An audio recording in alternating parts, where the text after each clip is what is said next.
네, 안녕하세요. KBS 앉아서 하시죠. 김서영입니다. 예, 그럼 앉아서 하도록 하겠습니다. 트럼프 대통령과 이제 많은 대화를 네. 틈틈이 나누셨는데 그 한반도 평화에 대한 기여를 언급하시면서 중동 문제를 해결한 것처럼 이 한반도 문제도 해결해달라 이런 주문을 하셨습니다. 이 중동 문제 해결이라는 부분에 어떤 함의가 있는지 좀 궁금하고요. 그리고 또 트럼프 대통령께서 강한 지도자라는 평가를 하셨는데 대통령께 구체적으로 어떤 역할을 주문한 게 있으신지 여쭤보고 싶습니다. 중동 문제를 해결한 것처럼 한반도 문제를 해결해 달라가 이게 약간 두 가지 의미가 있을 수 있는데 어쨌든 문제가 있는데 관여해서 문제를 완화한다, 해결한다는 뜻에서는 한반도 문제가 동일하지만 중동 문제를 해결하는 것처럼 그런 방식으로 하면 안 되겠죠. 예, 뭐 그 점은 분명합니다. 한반도 문제에 대해서 좀 이따 말씀을 드리기로 하고, 네, 트럼프 대통령께서는 어쨌든 뭐 만찬 자리에 90분이 넘는 긴 시간에 옆자리에서 계속 대화할 기회가 있었기 때문에 정말 깊이 있는 대화가 가능했습니다. 오히려 정상회담 시기보다 훨씬 더 나았던 것 같아요.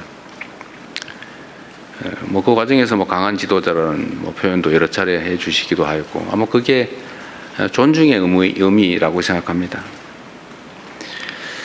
한반도 문제, 그다음에 한미 관계, 이게 뭐 가장 중요한 문제고, 그 중에서 가장 뭐 긴 대화를 한 것은 사실 북핵 문제죠.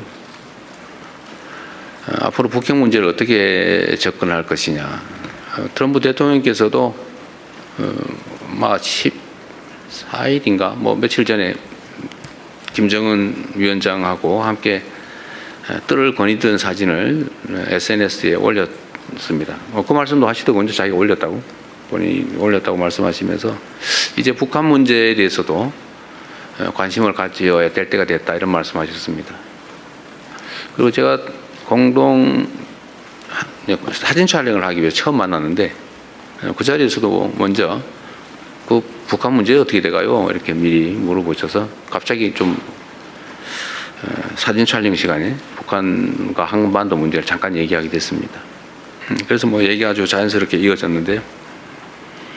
제가 드린 말씀은, 트럼프 대통령께서 하신 말씀의 핵심은 북한도 이 핵무기를 현실적으로 보유하기 이전 단계에서 뭔가 가능한 조치를 했어야 되는데 못해서 아쉽다 이런 말씀을 하셨습니다. 저도 물론 뭐 그 점도 그 점이지만 지금은 다른 나라를 대하는 방식으로 북핵 문제를 접근하면 안 된다 라는 점을 분명히 말씀드렸습니다. 뭐 그 점에 대해서 본인도 동의하셨고요. 근데 해결 방안이 마땅치 않다는 생각을 가지고 계셨고 그게 고민이었던 걸로 보입니다. 그래서 북핵 문제에 관한 우리의 입장을 좀 자세히 설명을 했어요. 이게 일률적으로 한 번에 처리가 불가능하다. 예를 들면 북한은 우리의 판단으로는 뭐 일단 일정 수 이상의 핵무기를 실제 이미 보유하고 있는 것 같고, 또 연간 10개에서 20개 정도의 핵무기, 핵폭탄을 만들 수 있는 핵물질을 계속 생산해내고 있고, 또 그 투발 수단, 핵무기라고 하는 게 그 자리에서 뭐 쓸 수 있는 건 아니니까 어딘가를 멀리 보내서 사용하는 건데, 소위 투발 수단, 옮기고 떨어뜨리는 그 투발 수단으로 ICBM 대륙간 탄도미사일을 뭐 단거리, 중거리 미사일 이미 다 개발했고, 대륙간 탄도미사일은 거의 마지막 개발 단계에 있는 것으로 보여진다.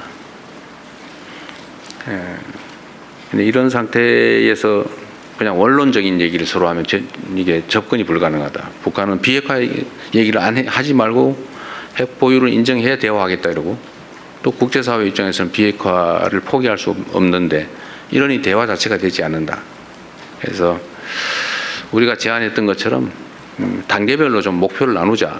단기 목표, 장기 목표를 나눠서 일단 단기적으로는 이 현재 추가의 핵물질 개발을 하지 않는 것, 그러니까 추가 생산을 안 하는 것, 중단하는 것, 또 핵물질의 해외 반출을 하지 않는 것, 또 ICBM에 더 이상 기술 개발을 하지 않는 것.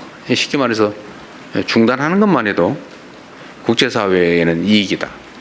방치하면 계속 상황이 악화된다. 그리고 북한 체제 유지에 필요한 정도를 초과하는 이제 핵물질을 보유하게 되면 아마 해외 반출 욕구가 커지지 않겠냐. 그게 매우 실질적 위험한 상황이 아니겠냐. 뭐 이 점에 대해서 또 동의했습니다. 그래서 그런 상황을 더 이상 진척되지 않도록 중단시키는 걸 단기적인 목표로 일단 하고, 그렇다고 비핵화를 포기하지 말되 지금 당장이 아니라 일단 단계적으로 단기, 중기, 장기로 가자. 일단 중단하고 멈추고 또 안정이 되면 감축을 하든지 좀 하고, 그 다음 단계로는 서로 신뢰가 쌓이고 체제가 안전이 보장이 됐다고 하면 그 핵무기 유지 관리 비용이 엄청나게 들기 때문에 체제 위협이 더 없다고 판단되는 상황을 서로 만들어서 이제 비핵화를 향해 가면 되지 않냐. 이 장기 목표로 삼자. 그래서 이 두 가지를 약간 나눠서 단계적으로 접근하는 게 현실적이지 않나, 이런 설명을 좀 긴 시간 드렸어요. 그것도 뭐 하나의 방법일 수 있겠다 해서 충분히 고민해 보겠다, 이런 말씀을 하셨습니다.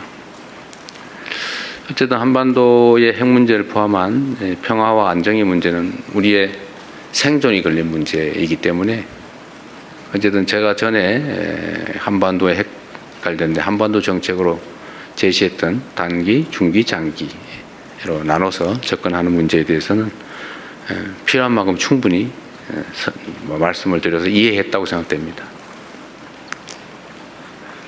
뭐 그리고 그 외에도 뭐 이런저런 얘기들이 많이 있었는데 오늘 답은 여기까지 하겠습니다.